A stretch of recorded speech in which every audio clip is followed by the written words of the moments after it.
Hi everyone, I'm Abigail, this is Megan, and welcome to another Two Kids interview. We're joined by New York Times bestselling author Stuart Gibbs. Mr. Gibbs has written a lot of awesome books, including the Spy School series, the Once Upon a Time series, The Moonbase Alpha series, the Charlie Thorne series, the FunJungle series, and much more. Mr. Gibbs also has the next Spy School book, Spy School Goes North, coming out on October 3rd. as well as the fourth Once Upon a Time book coming in November. Thank you so much for being with us today. Sure thing. Wow, you've really done your research here, so it's a pleasure to be here. In your opinion, why do people love spy stories so much? And what do you think are the elements of a good spy story? Wow, that is a really good question. I mean, I always liked spy stories, even when I was your age. I think, in a sense, like a spy is kind of like a superhero who's actually a real person. That they don't really have superpowers. They're just supposed to be really smart and have a lot of really good skills. So maybe in a sense it's a superhero that we could all grow up to be, right? And we know that people actually are spies. So I think that has some appeal, especially maybe when you're younger. You think like, oh, I could grow up and I could be like James Bond or like Ethan Hunt for Mission Impossible. There's an aspect to them that they're not just action heroes. They're smart too. So they really have to think their way through things. So when I write a spy story, I'm trying to write like a character. Who's my hero Ben Ripley. His superpower is that he's smart. He's really not that adept at a lot of the other spy stuff, because none of us would be if we were dropped into a spy movie. But Ben is good at figuring out like what the bad guy is up to and figuring out how to defeat them, and that sort of carries him through the day.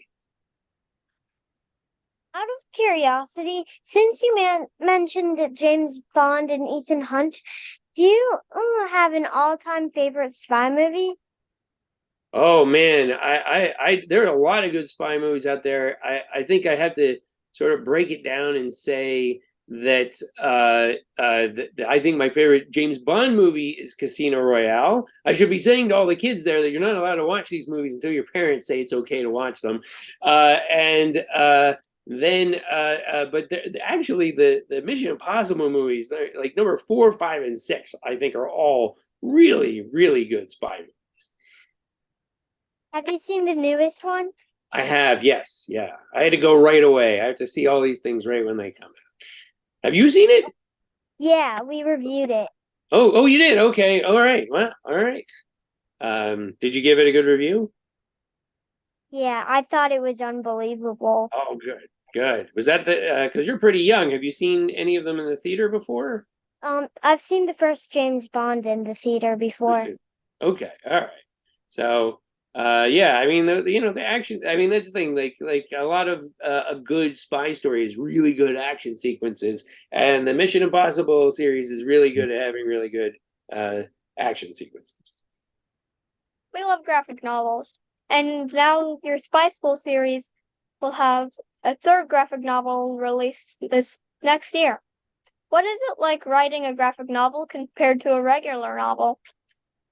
Well, I guess I should say that when I'm turning my books into graphic novels, I'm adapting them as graphic novels, which is probably a little bit different than it would be if I just were to set out and say I'm just going to write a graphic novel right off the bat. Because I have to figure out how to take the storyline from my books, and I really it's very similar to turning the book into a movie, because I can't have every single scene from a book be in the graphic novel. It would be too long. I can't have every piece of dialogue be there, because you'd have these huge dialogue sequences so I have to think about it very visually. And because I was actually a screenwriter before I wrote books, and so I have some idea of how to write a screenplay. So when the time comes to write the graphic novel versions, I really write a screenplay version of my books. You recently wrote the book Bruce Wayne, Not Super, which includes a lot of legendary DC characters. Was there any pressure on writing other people's characters instead of your own? I thought it was really fun, and everybody at DC was really wonderful in allowing me to kind of play around with these characters, because I was able to sort of make fun of some of them. Nobody at DC had a problem with that. Every once in a while, there's a person out there who's very upset that I like that Superman is kind of not the not the nicest guy in the world, or but in the book, but. Yeah, it was really fun for me. I kind of always loved Batman. I mean, Batman sort of to me is similar to what I was just talking about the spies. Like he was the only superhero I could grow up to be. Right, Batman didn't have superpowers. He just had he was smart and he had some good gadgets.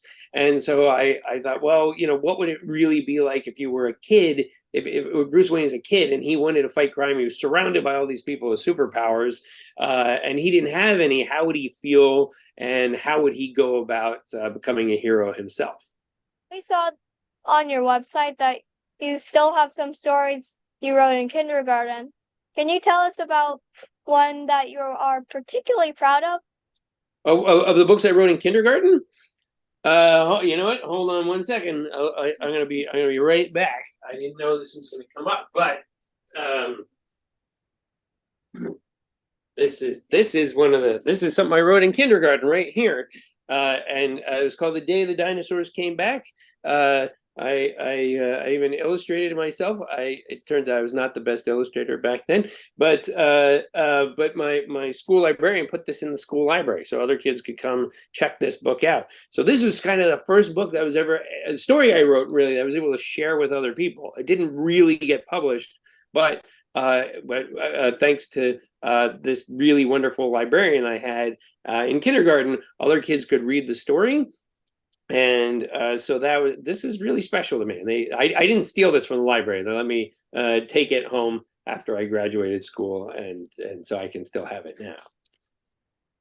Writing isn't easy, and rejection seems to be a part of most writers' story.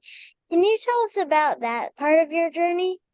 Oh yeah, I mean, well, because I was writing from such a young age, not only did I have a wonderful school librarian who encouraged me to put this in the school library, but I had a first grade teacher who said, "Oh, hey, let me help you submit a book to a publishing company." And so I thought that was really great.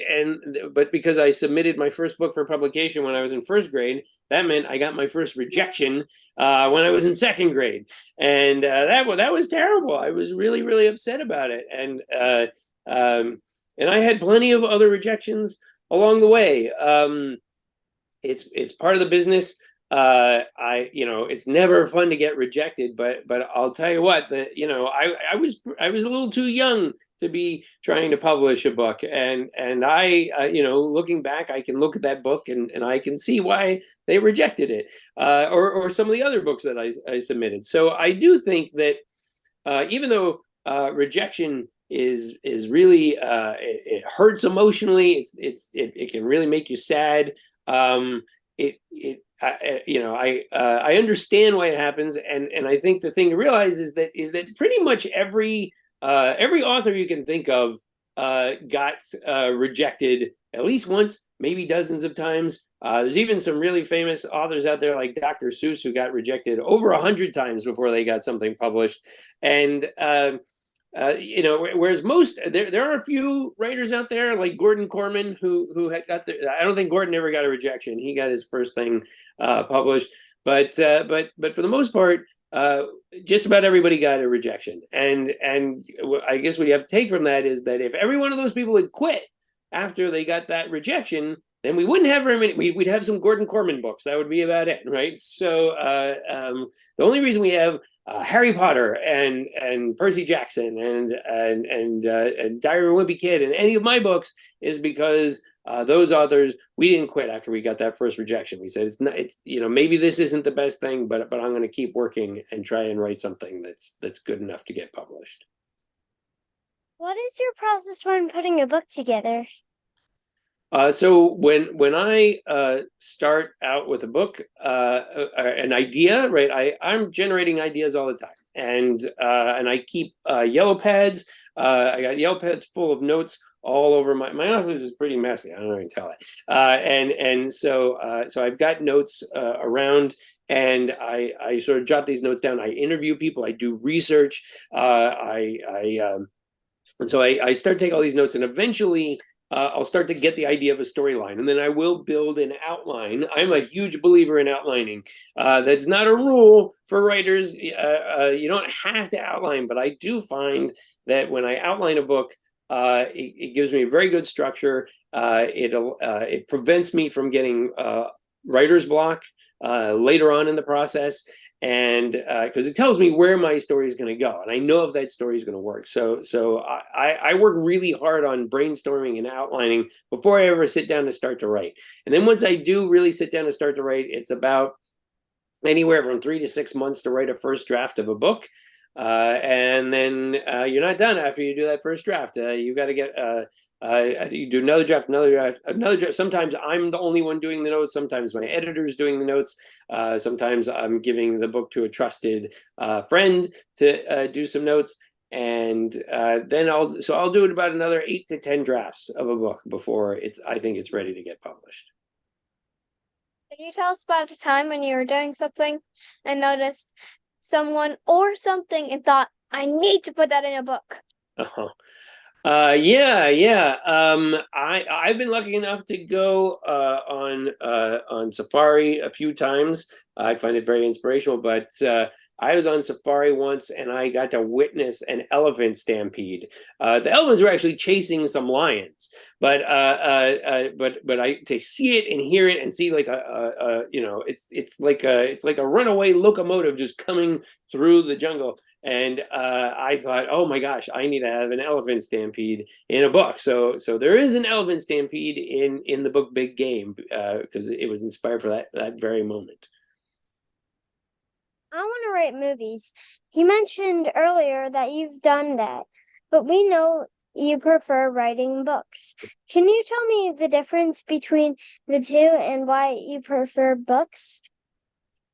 Oh yeah, well, everybody sort of has their own path through this business. I think if I had gotten a book published when I was younger, I probably wouldn't have even come over into the movie business. But I was having a little frustration trying to get books published, so I decided to give movies a shot.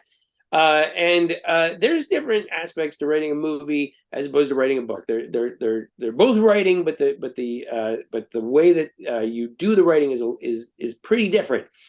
And I did enjoy writing movies, but I guess the biggest difference between the movie business and the book business is that if you have a contract to write a book, that book is pretty much going to come out, whether or not, I mean, like no matter what else is going on, as long as you turn in that book, it's pretty much going to guarantee to come out. Whereas if you turn in a movie screenplay, even if a studio has paid you to write that, they've still got to line up a director. They've still got to line up actors. They've got to get the financing. All these, hundreds and hundreds of things have to fall into place to guarantee that is going to come out. And so that means that a lot of the time when you write a movie, even though you work really hard on it, that movie does not get made, or it gets made and it doesn't come out.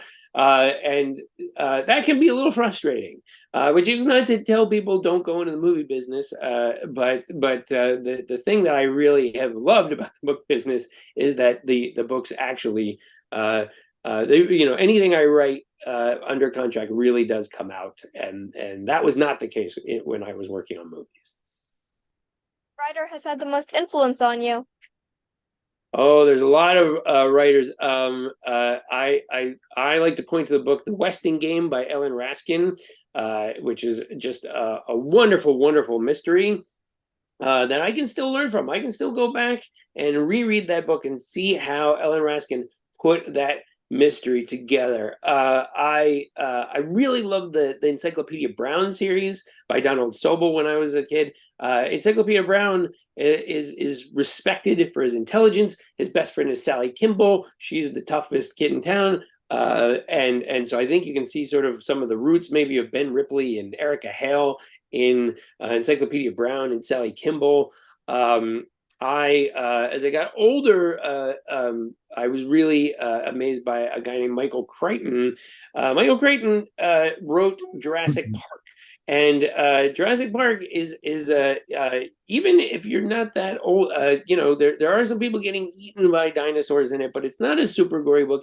My son read it when he was in fourth grade, and it is a great book. It showed me that you can combine science and adventure, and I love the idea that you could have an adventure that had all this great science in it as well. And that's something that I've really tried to do in my books ever since, is have a little like science or facts about animals or history, those sorts of things. I love working those into my stories. When you mentioned Encyclopedia Brown, that reminded me once, I'm pretty sure my third grade teacher mentioned it. So another great thing, Encyclopedia Brown also, Donald Sobel worked in facts into the stories. Encyclopedia Brown could always solve a mystery because he knew an important piece of information. And I love that. I learned so many things from reading Encyclopedia Brown. And so I always, I thought that was a really fun aspect of those stories. Yeah, in the Once Upon a Time, I could see that there was a IQ booster. Yes. Yeah. I like putting the IQ boosters in there because there's a lot of great words, and I thought like sometimes I want to use this word, I want to share this piece of information. Most of the IQ boosters are vocabulary things, but every once in a while I put a little fact in there as well, because I think it's fun to know for the story. So I think that any kid reading a book wants to. They're not going to be upset about learning something or hearing a good word or a good piece of information. This is the point of our interview where we ask the author about writing advice. And we are still going to do that. But first, we wanted to mention that you have a website, Stuart Gibbs Mission Write, where you actually give writing advice. Yes. And the videos are free. With that said, can you give our viewers both one piece of really big advice on becoming a writer and a smaller tip to use when they're at their desk working? Okay. Well, I think a big piece of advice is that it is okay to try and write like a writer that you really like. Because you're not going to write the same way. So when I read The West End Game by Ellen Raskin, I thought, oh, I want to write a mystery like Ellen Raskin, or I want to write a book that has science involved in adventure, like Jurassic Park by Michael Crichton.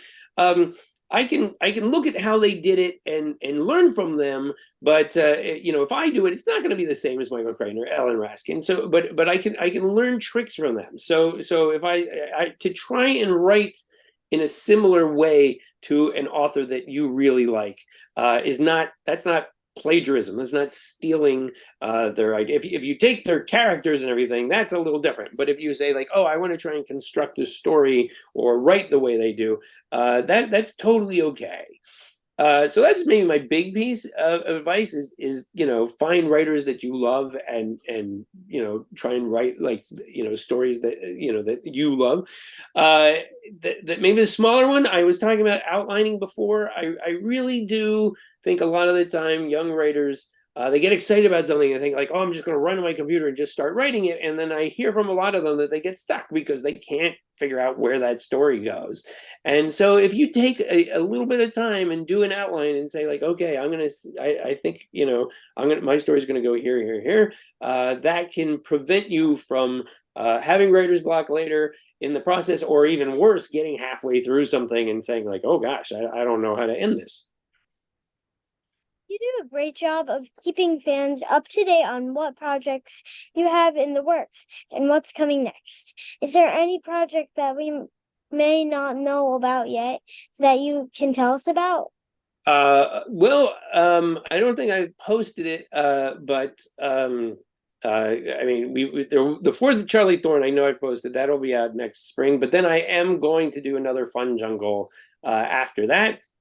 So I'm just getting started on that book, but that will be coming in so that's now 2025, and then there will be a Spy School 12 in oh my gosh, I gotta think what year it is. Next year at this rally, next fall of 2024, there'll be a Spy School 12. Finally, it's time for Turbo 10. 10 rapid fire questions. Are you ready? Yeah, let's do it. What is your favorite phrase to use? Favorite phrase to use? Oh my gosh, I probably overuse the word although all the time. Yeah, or just. Those two I probably overuse. What is one subject you love to learn more about?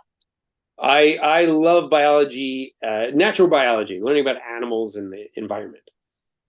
Number 3, what is your go-to snack food? Ice cream. Number 4, what was your favorite book growing up? I gotta say, I pretty much The Westing Game. I think that would be my fave. Number 5, if you could teleport somewhere right now, where would you go? Oh man, I would go to Africa. I would go be right on safari, I think. Number 6, if you could have one superpower, what would it be? Man, you just hit it there. I think teleportation. I'd like to get places without having to get on an airplane. That would be fantastic. Number 7, what was your favorite cartoon as a kid?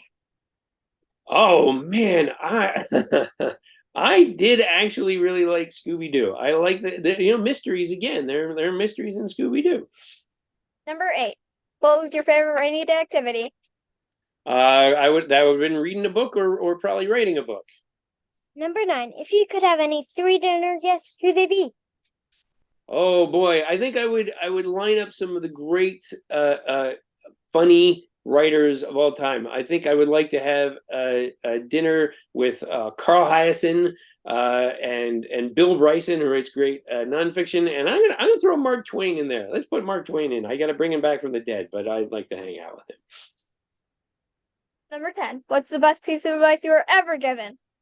Oh, okay. So when I was writing all through like high school and everything, I had met a man who was working as my agent when I was in high school, and I was going off to college, and he told me that even though he knew I wanted to be a writer, I should make sure that I studied other things in college besides writing.